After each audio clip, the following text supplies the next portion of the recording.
புதிய ஆடை அணியும் போது ஓதும் துவா. புதிய ஆடை அணியும் போது என்ன துவா ஓதணும் தெரியும்ல? தெரியும் அம்மா. அந்த துவாவை இப்போ ஓதிக்கோ. அம்மா உனக்கு புது ட்ரெஸ் போட்டு விடுறேன். சரிங்க அம்மா. சரி கண்ணா, இந்த புது சட்டைய போடலாம். اللهم لك الحمد كما كسوتنيه أسألك من خيره وخير ما صنع له وأعوذ من شره وشر ما صنع له. அம்மா, அதன் பொருள் என்ன? இது நன்றியை கற்றுத்தரும் அழகான துவா.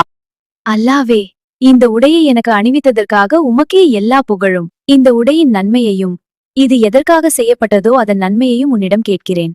இதன் தீமையிலிருந்தும் இது எதற்காக செய்யப்பட்டதோ அதன் தீமையிலிருந்தும் உன்னிடம் பாதுகாப்பு கேட்கிறேன்.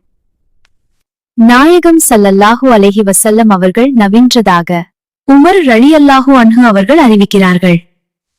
புதிய உடை அணியும் போது இந்த துவாவை ஓதி உடையை அணிந்த பிறகு பழைய உடையை எவர் தர்மம் செய்வாரோ அவருக்கு இந்த உலகிலும் மறுமையிலும் அல்லாஹ்வுடைய உதவி கிடைக்கும்.